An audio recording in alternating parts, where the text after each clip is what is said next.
1절에서 21절 말씀 교독합니다.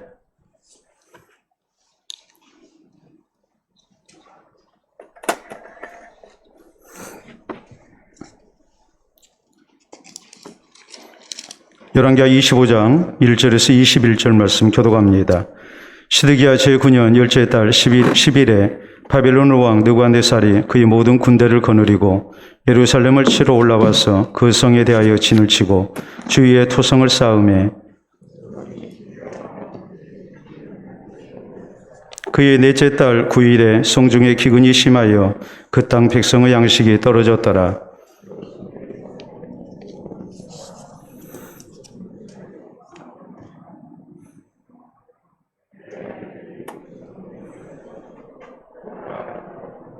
갈대아 군대가 그 왕을 뒤쫓아가서 여리고 평지에서 그를 따라잡음에 왕의 모든 군대가 그를 떠나 흩어진지라.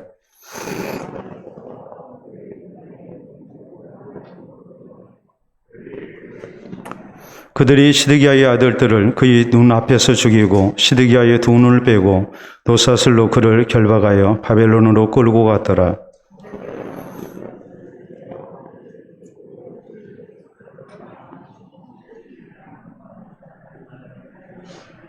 여호와의 성전과 왕궁을 불사르고 예루살렘의 모든 집을 귀인의 집까지 불살랐으며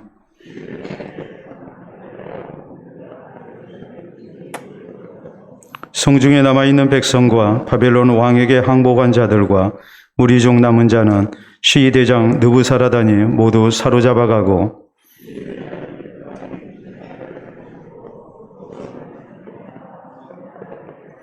갈대아 사람이 또 여호와의 성전의 두 녹기둥과 받침들과 여호와의 성전의 놋바다를 깨뜨려 그 놋을 바벨론으로 가져가고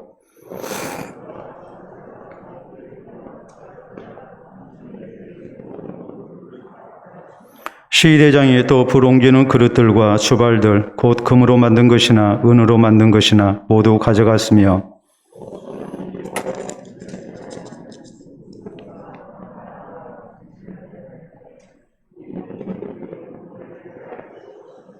그 한 기둥은 높이가 18규빗이요 그 꼭대기에 놋머리가 있어 높이가 3규빗이요 그 머리에 둘린 그물과 석류가 다 놋이라.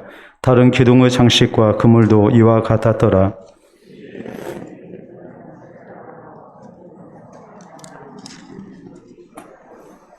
또 성중에서 사람을 잡았으니 곧 군사를 거느린 내시의 한 사람과 또 성중에서 만난 바 왕의 시종 5사람과 백성을 징집하는 장관의 서기관 한 사람과 성중에서 만난 바 백성 60명이라.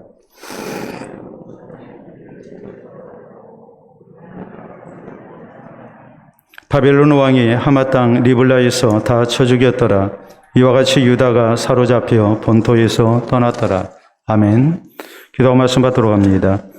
하나님 아버지 감사합니다. 오늘 또 하나님의 말씀을 통하여 우리의 심령을 새롭게 하며 또 주께서 주시는 위로와 세임을 또 우리의 나아갈 바를 우리가 밝히 알고 하나님의 선한 인도를 우리가 받기를 원합니다. 우리 주께서 이 시간도 우리의 마음을 새롭게 하여 주셔서 주의 말씀을 잘 받을 수 있도록 도와주시옵기를 원합니다. 우리의 마음에 새기는 말씀이 되게 하시고 이 말씀을 따라 순종하며 사는 가운데 30배, 60배, 100배의 결실을 거둘 수 있도록 인도하여 주시옵소서. 말씀을 들을 때에도 또 말씀 앞에 아멘 할 때에도 또 말씀을 따라 순종하며 살아갈 때에도 항상 하나님의 말씀의 권능과 주의 성령님 함께 해주시는 은혜가 나타나게 하여 주시옵소서. 예수님 이름으로 기도하옵나이다. 아멘.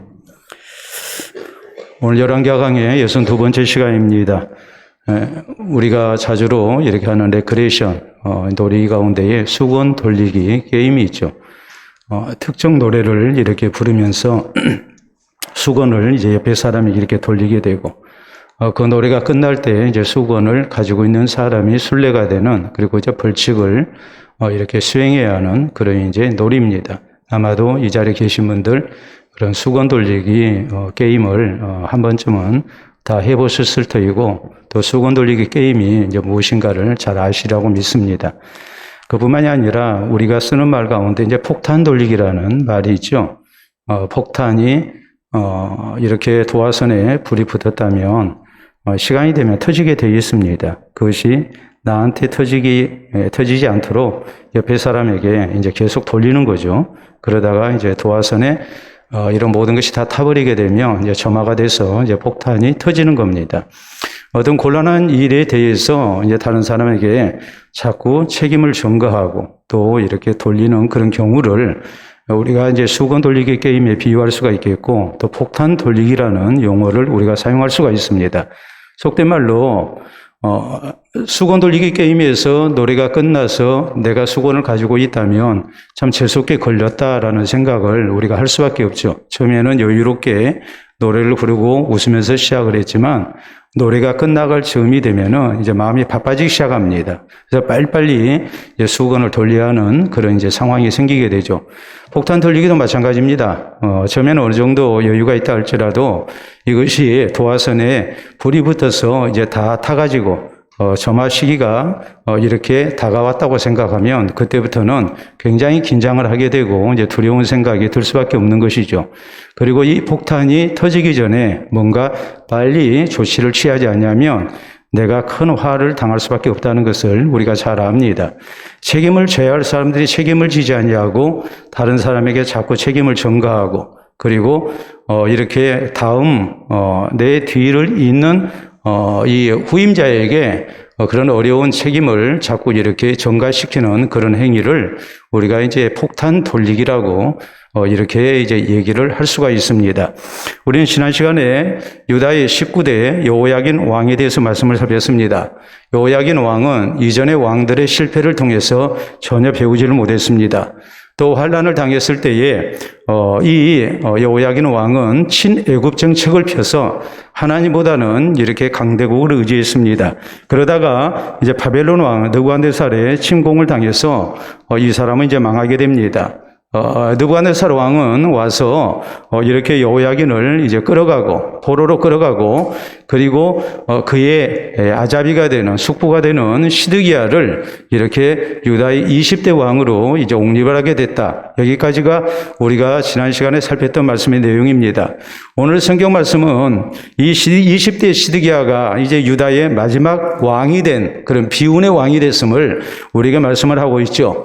바벨론의 침공을 당했고 주전 586년에 유다가 완전히 멸망을 당했고 그리고 세 번째 이렇게 바벨론에 많은 사람이 포로로 끌려가는 그런 이제 왕과 백성들이 끌려가는 그런 이제 비참한 처지가 되고 말았다. 이것이 이제 오늘 본문에 있는 내용입니다. 어찌 보면 조상 때부터 이렇게 누적된 그런 이제 죄악과 하나님의 징벌이 계속해서 수건 돌리기 게임처럼 혹은 폭탄 돌리기처럼 다음 대로 내려가다가 이제 시드기야 시대에 그것이 터지고 만 거예요. 우리가 지금까지의 유다의 역사를 놓고 볼 때에 우리가 그렇게 성경이 말씀을 하고 있습니다. 시드기야 개인의 잘못만은 아니었습니다. 선대부터 계속해서 하나님을 향한 불신앙이 누적됐고 그리고 하나님의 징벌로 인해서 이제 저희에게 회개의 기회를 줬지만 그리하지 아니하고 계속 이렇게 강대국이나 의지하고 하나님 말씀대로 살지 아니하고 그러다 보니까 결국 시드기야 시대에 와서 이것이 뻥 터지고 말았다. 이것이 오늘 성경이 우리에게 증거하는 내용이거든요. 그렇기 때문에 오늘 우리의 삶 속에서 이런 식의 잘못된 누적이 수건 돌리기나 혹은 폭탄 돌리기 같은 그런 모습이 있지 않도록 우리가 해야 합니다. 참으로 내 시대에 있어서 이런 불행한 일이 생기지 않도록 우리의 신앙생활을 바로 하고 우리가 하나님께서 이렇게 우리에게 베푸시는 은혜를 누리는 성도가 되고 또 다음 세대에 하나님의 복을 상속하는 그런 믿음의 선진이 돼야지 이렇게 후세대에게 이런 폭탄이나 돌리는 그런 모습이 돼서는 안 된다는 말이에요. 그렇기 때문에 오늘 성경 말씀 이 말씀을 통해서 우리가 어떻게 하면 우리 당대에도 하나님께서 사랑하시는 믿음의 조상들이 되고 또 우리의 자손들에게 하나님을 향한 신앙과 또 하나님의 복을 남기는 그런 조상이 될 것인가, 이것을 우리가 이제 살필 수 있어야 합니다. 자, 오늘 성경 말씀은 첫째로 바벨론이 침공해 의해서 예루살렘이 함락된, 그리고 유다가 멸망하게 된 원인이 어디 있는가라는 것을 분명하게 밝히고 있어요. 자, 1절부터 시작된 말씀 다시 봅니다. 시드기야 제9년 열째 달 10일에 바벨론 왕 느부갓네살이 그의 모든 군대를 거느리고 예루살렘을 치러 올라와서 그 성에 대하여 진을 치고 주위에 토성을 쌓음에 그 성이 시드기야 왕 제11년까지 포위되었더라. 그의 넷째 달 9일에 성중에 기근이 심하여 그 땅 백성의 양식이 떨어졌더라. 그 성벽이 파괴되며 모든 군사가 밤중에 두 성벽 사이 왕의 동산 견문길로 도망하여 갈대아인들이 그 성읍을 에워쌌으므로 그가 아라바 길로 가더니 갈대아 군대가 그 왕을 뒤쫓아가서 여리고 평지에서 그를 따라 잡음에 왕의 모든 군대가 그를 떠나 흩어진지라. 그들이 왕을 사로잡아 그를 리블라에 있는 바벨론 왕에게로 끌고 가매 그들이 그를 신문하니라. 그들이 시드기야의 아들들을 그의 눈앞에서 죽이고 시드기야의 두 눈을 빼고 노사슬로 그를 결박하여 바벨론으로 끌고 갔더라라고 말씀을 합니다. 자, 시드기야 왕 제9년 10월에 바벨론의 느부갓네살 왕이 모든 군대를 이끌고 쳐들어왔습니다. 이 말의 의미는 유다가 도저히 감당할 수 없는 어마어마한 대군을 이끌고 이제 이 유다를 더 이상 이렇게 봐주지 않는 그런 아주 냉정한 그런 무서운 징벌을 하기 위해서 이 느부갓네살 왕이 마음을 단단히 먹고 이렇게 유다를 침공했다는 말이에요.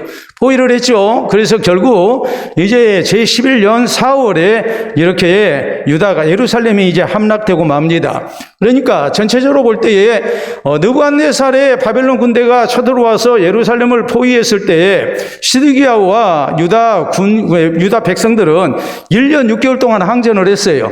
1년 6개월 동안 항전을 했지만 결국은 이렇게 함락을 당하고 말았어요. 자, 예루살렘 성은 해발 600m 고지대에 있는 천연의 요새입니다. 이게 절벽이 있고 그리고 거기에다가 이제 외성과 내성을 쌓아가지고 아주 튼튼한 그런 이제 견고한 성이었습니다. 어느 정도로 견고한 성이었느냐? 우리가 주 70년에 이제 유다가 로마 군대에 의해서 완전히 망합니다. 그때에 세계 최강의 군대인 로마 군대가 예루살렘 성을 함락하기 위해서 얼마나 시간이 걸렸냐면 무려 3년이 걸렸어요. 3년 동안을 포위해서 공격했어요. 그래가지고 함락을 시킨 성이 바로 예루살렘 성이에요. 그러니까 느부갓네살 왕이 이렇게 예루살렘 성을 포위 공격을 했을 때 이 시드기야와 유다 백성들이 1년 6개월 동안 항전했다는 것이 충분히 우리가 이해가 가요. 많은 양식을 쌓아뒀겠죠. 또 이미 히스기야 시대에 이렇게 이제 기존의 이 물을 성 안으로 기존샘의 물을 끌어들여서 그래서 이제 장기간 항전할 수 있는 그런 여러 가지 여건을 만들었거든요. 그러니까 버티고 또 버텼지만은 결국 1년 6개월을 넘기지는 못하고 이렇게 함락을 당한 겁니다. 자, 그러면 왜 함락을 당했느냐? 군사력이 따라주지 못하니까, 뭐 양식이 떨어졌으니까, 혹은 물이 없으니까, 뭐 여러 가지 이유를 댈 수가 있겠죠. 또 외교를 잘못했으니까, 이런 여러 가지 이유를 댈 수 있지만 성경은 말씀하시기를 패망의 가장 중요한 원인이 뭐였는가? 그것은 다름이 아니고 하나님이 함께 하시지 않은 결과였다라고 이렇게 말씀합니다. 하나님 의지하지 않았습니다. 하나님 뜻대로 살지 아니했습니다. 하나님 대신에 강대국 애국을 의지했습니다. 그러다가 결국 하나님께서 돌봐주시지 아니하시니까 유다가 아무리 이렇게 포위 공격을 막아내고 항전을 했지만 결국은 무너질 수밖에 없었다. 이렇게 성경은 말씀을 하고 있는 거예요. 그렇기 때문에 우리 성도는 하나님께서 함께 하시고 도와주시고 보호해주시는 은혜가 오늘 우리의 삶을 든든히 하는데 얼마나 소중한가를 우리가 생각을 해야 해요. 우리 인생이라는 것이 연약하고 우리가 내일 일을 자랑할 수 없는 것이 우리 모습인데 이런 인생 변수가 많은 세상을 우리가 살아갈 때에 하나님께서 우리와 함께 하시고 붙드시는 은혜가 우리에게 분명히 있어야 한단 말이에요. 그 은혜가 없으면 우리가 절대 평안을 누릴 수가 없어요. 시편 127편에 있는 말씀대로 여호와께서 집을 세우지 아니하시면 세우는 자의 수고가 헛되고 여호와께서 성을 지키지 아니하시면 파수꾼의 경성함이 헛되도다. 너희가 일찍 일어나고 늦게 누우며 수고의 떡을 먹으며 헛되도다. 그러므로 여호와께서 그 사랑하시는 자에게는 잠을 주시는도다. 이렇게 말씀하신 것과 마찬가지로 하나님께서 우리와 함께하여 해주시는 은혜가 없으면 우리의 모든 수고, 우리의 노력이 다 헛된 결과를 가져올 수밖에 없다는 것을 알아야 하고, 반면에 하나님께서 우리와 함께 하신다면 내 인생 조건에 좀 부족이 있다 할지라도 하나님의 지켜주시는 은혜 속에 우리가 진정한 평안과 보호하심을 얻을 수 있다는 것을 우리가 잊지 말아야 합니다. 그렇기 때문에 다윗은 시편 18편 1절 이하에 이렇게 고백합니다. 나의 힘이 되신 여호와여, 내가 주를 사랑하나이다. 여호와는 환난 날에 산성이 되시고 나의 도움이 되시고 피할 바위가 되십니다라고 고백을 합니다. 자, 다윗의 생애를 놓고 볼 때에 그는 전쟁터에서 상당한 기간을 이렇게 살았던 사람이고 또 생명의 위협을 당하는 그런 환경 속에 많이 노출이 됐던 사람입니다. 그런데 다윗이 고백한 것은 뭐냐면 하나님께서 나를 지켜주시니까 내가 안전하더라는 거예요. 그래서 다윗은 시편 23편에 이제 놀라운 고백을 하죠. 여호와는 나의 목자시니 내게 부족함이 없으리로다 하면서 하나님께서 나를 푸른 풀밭으로 또 실만한 물가로 인도하시는데 내가 사망의 음침한 골짜기로 다닐지라도 해를 두려워하지 아니할 것은 주께서 나와 함께 하심이라. 주의 지팡이와 막대기가 나를 안위하시나이다라고 참다운 평안을 누리는 아름다운 신앙 고백을 남기고 있습니다. 사도 바울도 그랬습니다. 우리가 사도행전 27장에 보면 바울이 타고 간 배가 풍랑을 만납니다. 그래서 10여일을 이렇게 풍랑 가운데서 표류하고 모두가 다 죽을 고생을 하고 음식을 먹지 못하는 그런 안타까운 형편이 이제 이 형편에 빠지고 말았습니다. 어느 누구도 우리가 살아날 수 있다는 희망을 가질 수 없는 그런 상황이었습니다. 그런데 바울은 놀라운 말을 합니다. 어젯밤 내가 섬기는 하나님께서 내 곁에 서서 말씀하시기를 안 죽는다 했다. 우리 살려주신다 했다. 바울이 믿었던 하나님은 내 곁에 계신 하나님이었어요. 이 하나님을 의지했고 하나님의 함께해 주시는 은혜와 돌봐주시는 보호해 주시는 하나님의 은혜를 허락받고 산 사람이었어요. 그러니까 나중에 이 바울이 사도행전 우리가 디모데후서 4장 17절 18절에 보면은 주께서 내 곁에 서서 나를 강건케 하셔서 나를 사자의 입에서 건져주셨다. 그래서 나로 하여금 이방인에게 예수 그리스도의 복음을 잘 증거케 하셨다. 이 주님이 이제도 나를 구원해 주시고 또 나를 천국 들어갈 때까지 분명히 책임지시고 나를 보호해 주시고 인도해 주실 것이다 하면서 하나님께 영광을 돌려드립니다. 우리에게 이런 신앙 고백이 있어야 한다는 말이에요. 참으로 세상 가운데서 우리가 만나는 많은 인생 변수 속에 하나님의 은혜가 있지 않냐고는 내가 살 수 없음을 고백하면서 이 하나님을 우리가 의지하고 하나님의 돌봐주시는 은혜로 우리가 사는 성도가 돼야 된다는 말이에요.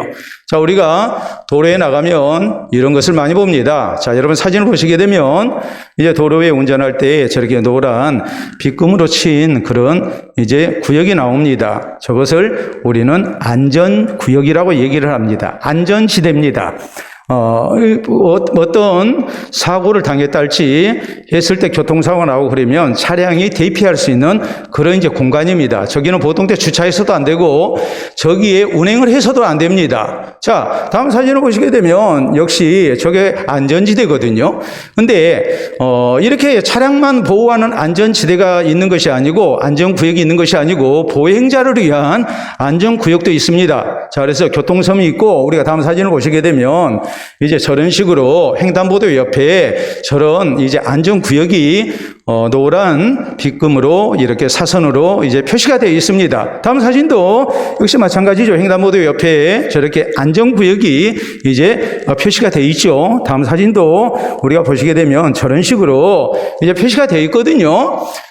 보행자나 혹은 차량의 안전을 위해서 저런 안전구역을 놔둔단 말이에요. 그래서 이급한 상황 때에 이제 더 이상의 사고를 당하지 않도록 안전하게 보호함을 입을 수 있도록 저런 제도적 장치가 돼 있어요.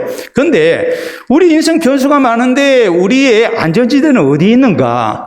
내가 인생을 사는 데 있어서 어떤 일을 당할지를 모르는데 이런 위험한 상황 속에서 우리 하나님의 백성에게 하나님께서 약속하신 안전지대가 무엇인가? 우리는 시편 거기 12편 5절에 하나님께서 하시는 말씀이 나옵니다.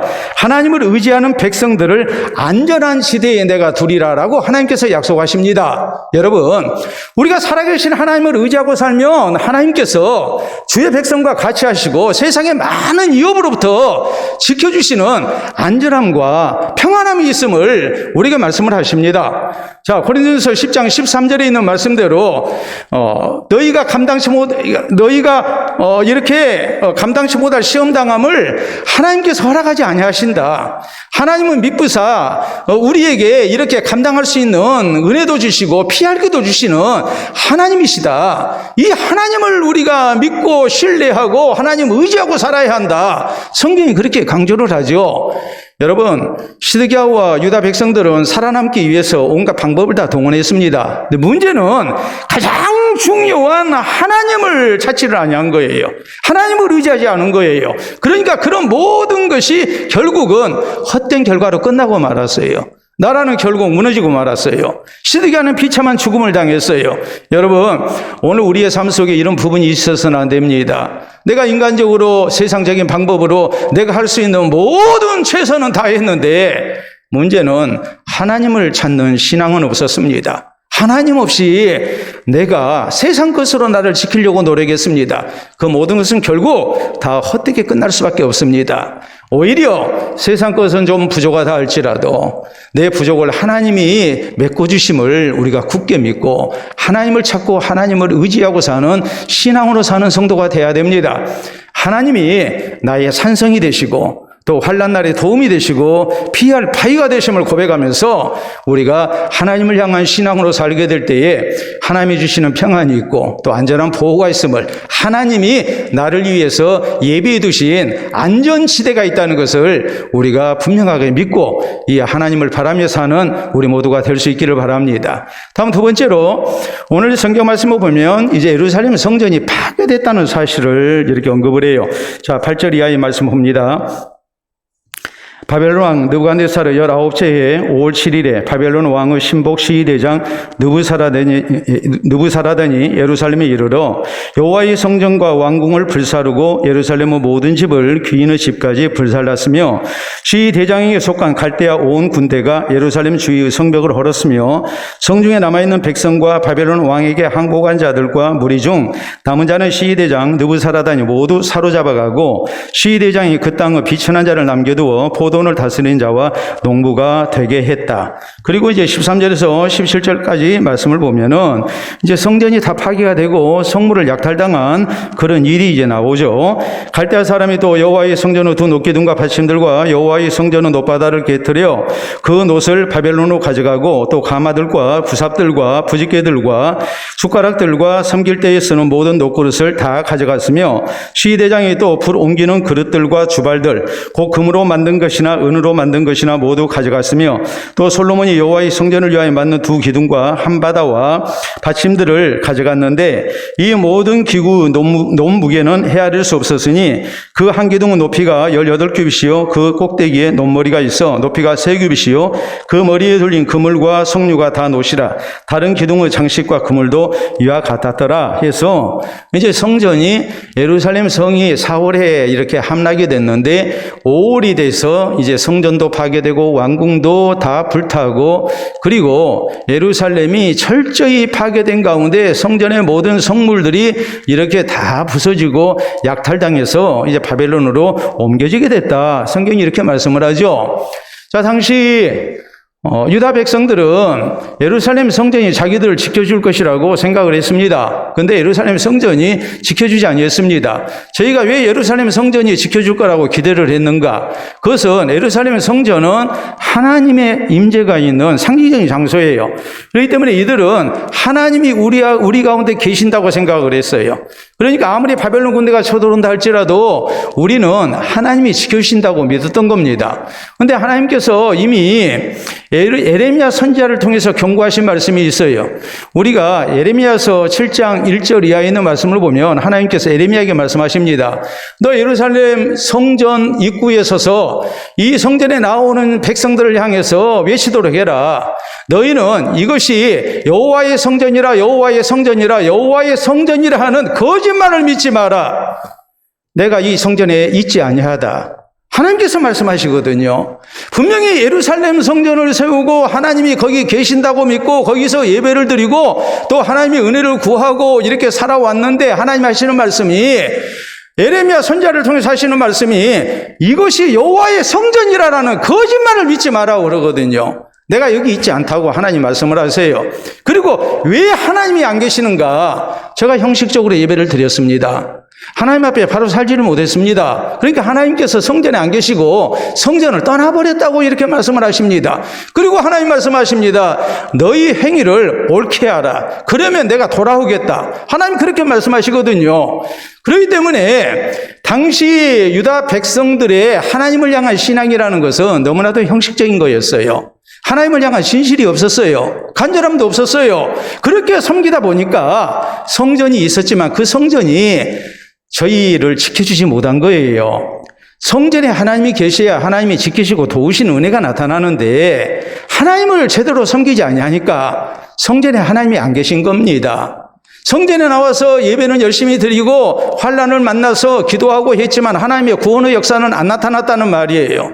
예루살렘의 성전이 오히려 철저하게 파괴되고 하나님을 섬기는 데 쓰는 성물들이 완전히 하나 남김없이 다 회파된 가운데 이렇게 노략질을 당하는, 그래서 바벨론으로 옮겨지는 이런 수모를 당하게 된 거예요.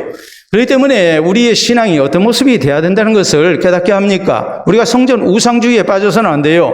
그보다는 하나님을 향한 진실된 신앙의 자세가 있어야 하고 또 하나님이 기뻐하시는 바른 삶이 있어야만이 하나님께서 우리와 같이 하신다는 사실이에요. 우리가 성경에 보면 그런 대목이 나오죠. 엘리 제사장 때에 블레셋 군대가 쳐들어왔습니다. 그러니까 이스라엘이 이제 급히 저희를 이제 상대합니다. 전쟁에 패했습니다. 패하니까 이제 왜 우리가 패했는가? 그 패배의 원인을 이제 분석을 합니다. 생각하니까 너무나 급하게 나오느라고. 근데 급하게 나온 것이 아니었거든요.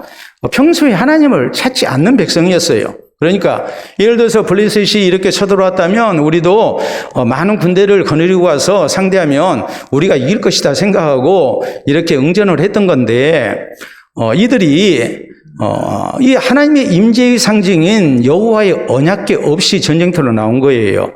그래서 저희가 그 사실을 생각을 해냈어요. 우리가 아무리 급하게 전쟁터로 나온다 할지라도 하나님이 우리와 함께 하셔야 되는데 하나님의 여호와의 언약궤가 우리에게 있어야 되는데, 그래서 하나님이 우리와 함께 계신 가운데 우리가 싸워야 되는데 우리가 여호와의 언약궤를 빼먹고 왔다. 놔두고 왔다. 그러니까 우리가 전쟁에 패한 것이다. 그래서 급히 사람을 보내가지고 여호와의 언약궤를 전쟁터로 가져오게 합니다. 자, 여호와의 언약궤가 전쟁터로 들어옵니다. 그러니까 이 이스라엘 군대가 그냥 환호성을 지르면서 사기가 충천합니다. 블레셋 사람들이 그것을 보고 깜짝 놀랍니다. 놀래가지고 여호와의 언약궤가 들어와서 이스라엘이 그렇게 사기충천한 모습을 보고 서로 그러죠. 야, 여호와의 언약궤가 이제 저들 가운데 들어왔으니 우리가 큰일 났다. 블레셋의 용사들아, 너희가 더욱 분발해야 한다. 우리가 힘써 싸우자 하고서 저희가 결사항전을 이렇게 다짐을 합니다. 길거에 지금 한쪽은 사기가 하늘을 찌를 듯이 올라갔고 반면에 1차 전투에서 승리했던 블레셋은 사기가 땅에 뚝 떨어지고 말았거든요. 그러면은 2차 전쟁은 누가 이겨야 합니까? 당연히 이스라엘이 이겨야 되거든요. 근데 2차 전투에서 또 패배하고 말아요. 그리고 여호와의 언약궤를 빼앗기고 맙니다. 여러분, 그 이유가 뭐였습니까? 이스라엘이 하나님을 바로 섬기지 아니했어요. 홈리압 기나스에 죄악이 있었어요. 이런 것 때문에 여호와의 언약궤, 하나님의 임재의 상징인 여호와의 언약궤를 진중에 모셨지만 하나님은 함께 하시지 않은 거예요. 하나님께서 솔로몬에게 성전을 건축하게 하십니다. 그리고 야긴과 보아스 두 기둥을 세우시고 하나님께서 이제 우리를 세우시고 전능하신 하나님이 우리를 붙드실 것을 믿게 하십니다. 그리고 하나님 말씀하십니다. 자, 너희가 어려운 일 당하면 여기 나와서 하나님을 찾아라. 하나님께 기도해라. 그러면 여러 상황에서 하나님께서 도우시는 은혜가 분명히 있을 것이다. 이렇게 약속을 하시죠. 근데 그때 하나님께서 하셨던 말씀이 있어요. 그건 뭐냐면 너희가 하나님을 경외하고 하나님 말씀대로 살아야 한다. 하나님 경외하지 않고 하나님 말씀대로 살지 않다가 이 어려운 일 당하니까 그때야 하나님의 은혜를 구하는 그런 모습이 있어서는 안 된다. 평소에 하나님 사랑하고 하나님 바로 섬기고 하나님 말씀에 순종하며 사는 가운데 어려운 일을 만나면 그때 하나님을 찾아야 한다. 그래야 하나님이 함께 하신다. 이렇게 하나님께서 말씀을 하십니다. 우리 예수님께서는 하나님의 예배하는 자들을 찾으신다고 그랬습니다. 요한복음 4장 23절 24절에 있는 말씀입니다. 그러면서 뭐라고 말씀하십니까? 하나님은 영이시니 예배하는 자가 영과 진리로 예배할지니라. 예배하는 자를 하나님이 찾으십니다. 그런데 문제는 영과 진리로, 이 말의 의미는 하나님을 향한 진실이 있어야 하고 진리 대신 하나님의 말씀대로 사는 모습이 있어야 한다는 말이에요. 하나님을 바로 섬기는 예배가 돼야 된다는 말이에요. 그래야 하나님이 함께 하신다는 말이에요. 여러분, 바리새인들이 하나님을 열심히 섬겼습니다. 하나님 말씀대로 살았습니다. 이 바리새인들은 스스로를 바리새인이라고 불렀습니다. 파리사이스라는 이 말의 의미는 뭐냐면 성별된 사람이라는 뜻이거든요. 누구보다도 하나님 사랑하고 하나님께 예배 열심히 드리고 기도 열심히 하고 하나님 말씀대로 산다고 자부하는 이스라엘의 아들들이라는 별명을 가지고 있었던 사람들입니다. 그런데 예수님은 이런 사람들을 놓고 뭐라고 말씀하셨느냐? 예수님은 말씀하시기를 이들은 외식하는 자들이라고 그랬습니다. 여러분, 외식이라는 말은 가면을 쓴 배우라는 말이에요. 가면을 썼기 때문에 겉모습이 진짜가 아니라는 말이에요. 진짜 모습은 가면 속에 있어요. 이것이 외식이에요. 그의 진심은 하나님을 향하지 아니했어요. 겉모습만 그럴듯한 거예요. 자, 우리가 엊그제부터 이제 마스크를 벗을 수 있는 그런 여건이 이렇게 발표가 됐고, 형편에 따라서 마스크를 벗을 수 있는 그런 이제, 어떤 의미로 보면은 참 좋은 형편이죠. 근데 오늘 보니까 마스크 벗고 계신 분은 한 분도 안 계십니다. 마스크를 벗으라 해도 나는 마스크를 벗지 않겠다 하는 사람들이 무려 3분의 2 이상입니다. 왜 안 벗느냐? 마스크 쓰고 다니니까 좋다는 거예요. 화장 열심히 안 해도 되겠고, 또 내 얼굴이 가려지니까. 그러니까 마스크를 안 벗겠다. 저는 사실 마스크 벗고 싶거든요. 왜냐하면 마스크 쓰는 것이 저는 참 힘들어요. 호흡하는데도 힘들고 말씀을 전하는데 어려운 일이 많기 때문에 또 발음이 정확하게 이렇게 되지 않기 때문에 마스크를 빨리 벗었으면 좋겠어요. 제 입장은 그래요. 제 입장은 그러는데 상당히 많은 성도들이 마스크 벗는 것을 별로 원치 않습니다. 우리 성도들만이 아니라 많은 사람들이 그래요. 또 마스크를 쓰니까 자연히 감기 같은 거 잘 걸리지도 않고 뭐 여러 가지 좋은 점이 많다. 이런 생각들을 우리가 하게 되죠. 근데 마스크를 쓰면은 내 본 얼굴이 가려지는 경우가 많죠. 그래서 마스크 써서 더 잘생긴 사람도 있고, 또 마스크를 벗으면 본 얼굴이 드러나기 때문에 또 그걸 감추기 위해서 마스크를 벗지 않아야 되겠다라는 그런 생각을 우리가 갖기도 하죠. 그건 뭐 현실적인 문제니까 어쩔 수 없는 것 아니겠습니까? 그것이 중요한 얘기가 아니고 하나님 앞에 우리의 신앙이 마스크를 쓰는 모습이 되면 안 된다는 얘기예요. 사람은 속일 수 있어요. 근데 우리가 마스크가 아니라 두 눈만 내놓고 가면을 써도 하나님은 우리의 진심을 다 아시는 분이에요. 우리가 진실된 모습으로 하나님을 섬길 때 하나님이 우리와 함께 하시는 거예요. 아무리 예루살렘 성전이 있고 거기에서 열심으로 모여서 하나님 앞에 예배를 드리고 뜨겁게 기도했다 할지라도 하나님께서 함께 하시지 않았습니다. 이 잘못된 성전 우상주의. 성전이 있다는 것은 하나님이 우리 가운데 계신 것이고 하나님이 계시기 때문에 절대로 이방 군대가 우리를 멸할 수가 없다. 이 전쟁에서 우리가 승리할 것이다. 그렇게 확신을 했지만 결과는 하나님이 도와주시지 않았습니다. 그리고 결국 함락당했고 무서운 이런 살육이 벌어졌고 그리고 약탈이 이루어졌습니다. 그 가운데 왕궁도 불에 탔지만 더 놀라운 사실은 하나님의 집이라고 생각했던 성전이 파괴됐다는 사실입니다. 그리고 성전에 하나님을 섬기는데 사용됐던 성물들이 완전히 다 부서지고 약탈당해서 결국 바벨론으로 옮겨졌다는 이 사실을 통해서 유다 백성들은 하나님 섬긴 것이 얼마나 잘못됐는가라는 것을 깨달을 수밖에 없었습니다. 선지자가 한 말이 맞았습니다. 너는 이것이 여호와의 성전이라 여호와의 성전이라 여호와의 성전이라 하는 거짓말을 믿지 마라. 하나님 여기 안 계신다. 너희가 진실된 마음으로 하나님을 섬기고 하나님 말씀대로 너희가 바른 행위를 갖지 아니하면 하나님께서는 너희와 같이 하지 아니하신다. 그 예언이 성취되고 만 겁니다. 오늘 우리의 삶 속에서 정말 하나님께서 나와 함께 하시는 삶을 살 수 있도록 우리가 힘을 써야 합니다. 진실된 모습으로 우리가 하나님을 섬기고 예배드리고 기도하고 또 하나님 말씀대로 사는 모습이 우리에게 있어야 합니다. 그럴 때 하나님께서 나의 예배를 받으십니다. 나의 기도를 받으십니다. 우리 교회 가운데 하나님이 임재하십니다.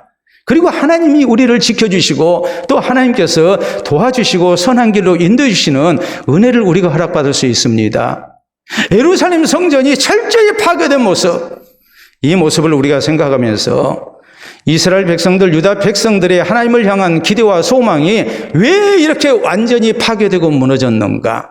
그것은 하나님을 향한 진실 있는 신앙의 모습이 없었기 때문이었다. 하나님 말씀대로 살지 못했기 때문에 결국 그런 비참한 결국을 맞이할 수밖에 없었다. 이것을 우리가 생각하고 이런 모습 우리에게 있지 않도록 우리가 더욱더 하나님을 향한 진실된 신앙생활을 힘쓸 수 있기를 바랍니다. 자, 오늘 성경 말씀은 세 번째로 이스라엘 백성들이 많이 이렇게 포로로 끌려갔다는 사실입니다. 자, 10절에서 12절 말씀 우리가 또 다시 봅니다. 거기 보면 시대장에 속한 갈대아 온 군대가 예루살렘 주위의 성벽을 헐었으며 성중에 남아있는 백성과 바벨론 왕에게 항복한 자들과 무리 중 남은 자는 시대장 느부사라단이 모두 사로잡아가고 시대장이 그 땅에 비천한 자를 남겨두어 포도원을 다스리는 자와 농부가 되게 했다. 그리고 이제 13절에서 17절 말씀 사이 아까 우리가 봤던 대로 이제 여호와의 성전이 다 이렇게 이제 파괴되고 그리고 거기에 있는 성물들 또 이런 것들이 다 이제 바벨론으로 약탈당해서 옮겨갔다. 이런 말씀이 나오고 이제 18절에서 21절 사이 말씀을 보면 무서운 학살이 있었음을 말씀을 하죠. 시대장이 대제사장 스라야와 부제사장 스바냐와 성전 문지기 세 사람을 사로잡고 또 성중에서 사람을 사로잡았으니 곧 군사를 거느린 네시 한 사람과 또 성중에서 만난 바 왕의 시종 5사람과 백성을 징집하는 장관의 서기관 한 사람과 성중에서 만난 바 백성 60명이라 시대장 느부사라단이 그들을 사로잡아가지고 리블라 바벨론 왕에게 나아가매 바벨론 왕이 하마 땅 리블라에서 다 쳐 죽였더라. 이와 같이 유다가 사로잡혀 본토에서 떠났더라라고 이렇게 말씀을 합니다. 자, 여러분, 여기 있는 말씀대로 지금 유다가 완전히 망해서 많은 사람들이 학살을 당하고 또 이렇게 포로로 지금 바벨론에 지금 끌려가는 거예요. 이와 같이 유다가 사로잡혀 본토에서 떠났다. 이것이 곧 무엇을 말씀합니까? 하나님 섬기는 대신에 이방왕을 섬기니까 나라가 망했고 저희가 정말로 이방왕을 섬기는 그런 비참한 처지가 되고 말았다. 이것을 말씀을 하죠. 하나님을 왕으로 섬겨야 되는데 하나님을 왕으로 섬기지 않냐고 자꾸 강대국이나 의지하고 이렇게 했습니다. 그랬더니 결국 나라는 망했고 저희는 본토에서 이렇게 포로로 잡혀서 이방 왕을 섬겨야 하는 그런 비참한 처지가 되고 말았다라는 말이에요. 아울러서 이 사실은 또 무엇을 말씀하냐면 하나님께서 주신 기업을 상실하고 말았다는 것을 의미해요. 하나님이 주신 기업이었습니다. 더구나 하나님께서는 땅을 사고 팔지 못하게 했습니다. 그 이유는 하나님이 주신 기업이기 때문에 그걸 꼭 지키라고 그랬거든요. 그런데 나라가 망해서 그 기업까지 다 뺏기고 말았어요. 여러분, 그렇다면 오늘 이 성경의 내용이 우리에게 주는 다짐이 뭐겠어요? 하나님께서 내게 주신 것을 우리가 신앙생활을 잘하는 가운데 지켜나가는, 하나님이 주신 기업을 지켜나가는 그런 하나님의 백성이 되어야 된다는 사실이에요. 사무엘 선지자가 이스라엘 백성들을 지도했는데 백성들이 우리도 왕을 세워야 되겠습니다. 사무엘 선지자가 엄청 서운했어요. 우리에게도 이방인들처럼 왕이 있어야 되겠습니다. 전쟁터에서 우리를 지도할, 지휘할 왕이 있어야 되겠습니다. 사무엘 선지자가 너무너무 서운해합니다. 내가 너희한테 뭘 잘못했냐? 왜 왕을 세워달라고 그러느냐? 그런데 하나님께서 사무엘 선지자에게 말씀하십니다. 너가 너무 서운해하지 마라. 백성들이 너를 버린 것이 아니라 나를 버린 거다. 사무엘 선지자, 너는 백성들이 너를 버렸다고 생각하는데 너를 버린 것이 아니고 실상은 나를 버린 거다. 내가 저희의 왕인데 나를 왕으로 섬기기 싫어하는 것을 지금 그렇게 지금 나타낸 거다. 그 결과가 무엇입니까? 이방 왕을 섬기게 되죠. 하나님의 왕 되심을 거절하게 되니까 결국에는 이방 왕을 섬기는 신세가 되고 만다고 이렇게 말씀을 하죠. 우리 예수님께서는 달란트 비유를 통해서 주께서 우리에게 맡기신 달란트를 우리가 충성스럽게 잘 감당하게 될 때에 주님이 전 것에 충성하는 자에게 더 많은 것을 맡기시고, 주님이 주신 달란트를 지키지 못하면 그걸 빼앗긴다고 그랬어요. 유다 백성들이 그랬어요. 하나님을 왕으로 모시고 하나님이 주신 기업을 잘 지켜나가야 되는데, 그리고 그 기업이 더 확장되도록 해야 되는데 하나님을 바로 섬기지 못하니까 이 백성들이 이방 왕을 섬기게 되고, 더 나아가서 하나님이 주신 기업을 다 빼앗긴 거예요. 유다 백성들이 그 본토에서 옮겨갔다. 본토는 하나님이 주신 기업입니다. 당대에 잘 지키고 자손들에게 남겨야 할 하나님의 복이었어요. 그런데 그걸 지켜내지를 못한 거예요. 빼앗기고 만 거예요. 우리가 이런 모습이 있어서는 안 된다는 말이에요. 세상 격언에 이런 말이 있습니다. 하나님은 백성이 약하면 악한 지도자를 만나게 하신다. 하나님을 바로 섬기면, 하나님을 왕으로 모시면 하나님께서 도우시고 간섭하는 은혜 속에 선한 길로 나아갈 텐데, 백성들이 악해요. 하나님을 바로 섬기질 아니에요.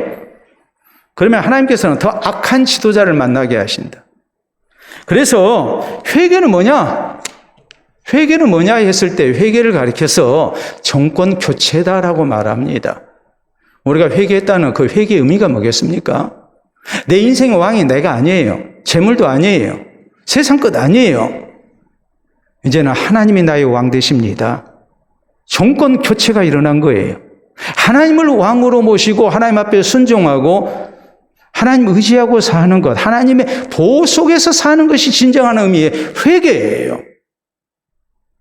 회개라는 것이 단순히 내 잘못, 뉘우친 것이 회개가 아닙니다. 근본적으로 내 안에서, 내 삶 속에서 정권 교체가 일어나야 해요. 하나님이 나의 왕이십니다. 나는 하나님을 섬기겠습니다. 하나님 말씀에 순종하겠습니다.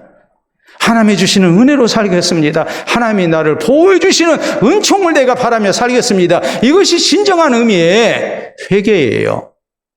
그 모든 것은 예수님을 나의 구주로 믿음으로 시작이 되는 것이죠. 그러나 실제적으로 우리의 삶 속에서 하나님을 왕으로 모시는 정권 교체가 일어나야 합니다. 그렇기 때문에 우리가 하나님을 부를 때, 예수님을 부를 때 주님이라고 부릅니다.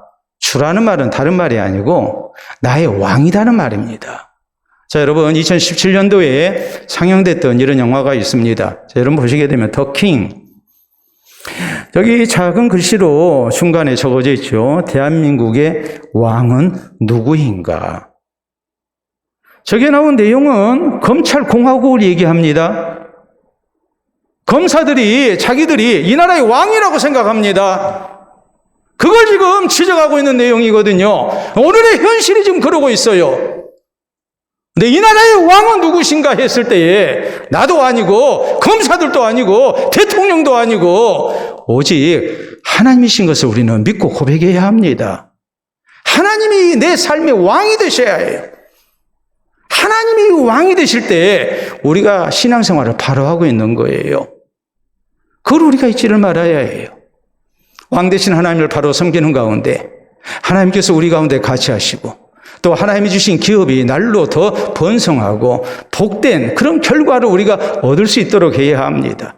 하나님을 왕으로 섬기는 것을 거절해서 하나님이 주신 기업까지 빼앗기는 어리석음이 우리에게 있지 않도록 해야 합니다.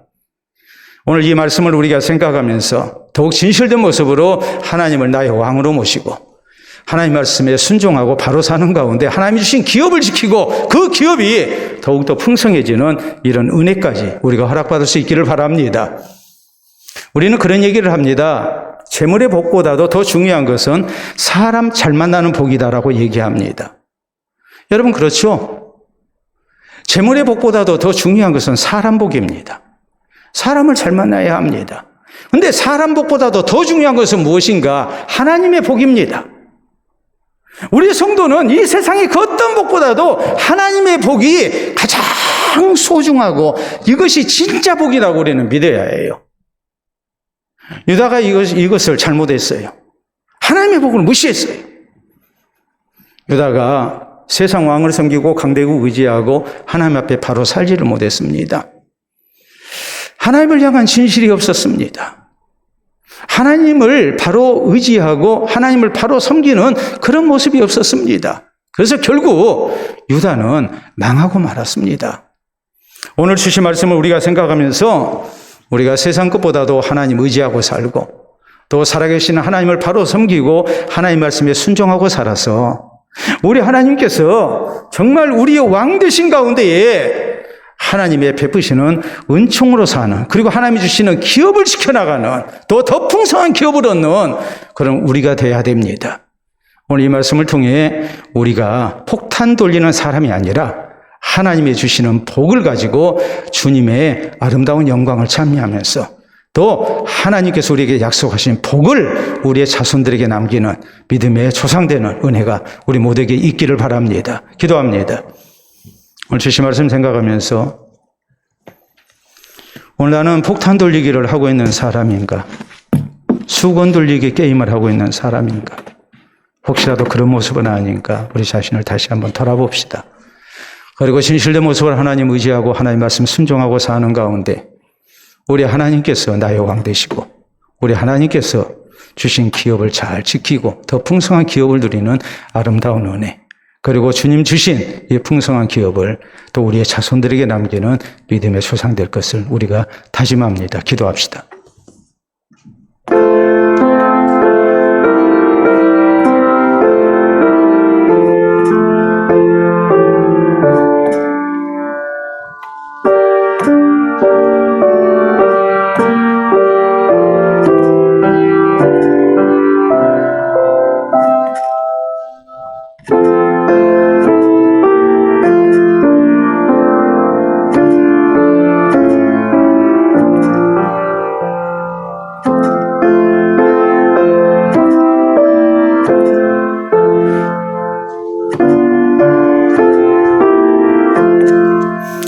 이 시간도 살아계신 우리 아버지 은혜를 진심으로 감사합니다.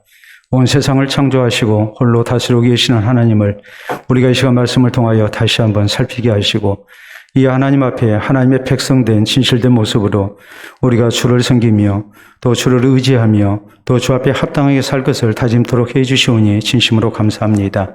이 아름다운 신앙생활을 통하여 왕 되신 하나님을 섬기며 또 하나님께서 돌봐주시는 은총으로 우리가 세상을 살기를 원합니다. 많은 인생의 변수가 있다 할지라도 주를 경외하고 주님 의지하며 믿음으로 사는 백성들 하나님께서 함께 하시고 지키시고 보호하시며 선한 길로 인도하시고 또 주께서 맡기신 기업을 더욱더 풍성케 하시는 은총을 우리에게 베푸실 줄을 믿습니다. 이 믿음으로 우리가 살아계신 하나님과 동행하며 살게 하시고 오직 하나님을 나의 왕으로 나의 주님으로 잘 모시며 주의 말씀 순종하며 나아가는 가운데 우리 가는 길 하나님께서 지켜주시고 선한 길로 인도해 주시는 은총을 누리게 하시고 주께서 베푸신 바 아름다운 품복을 누리며 하나님 허락하신 바 귀한 기업을 지켜나가게 하시고 우리의 자손들에게 하나님을 향한 신앙과 또한 하나님의 베푸신 기업을 상속하는 믿음의 조상들이 다 될 수 있도록 인도하여 주시옵소서. 예수님 이름으로 기도하옵나이다. 아멘.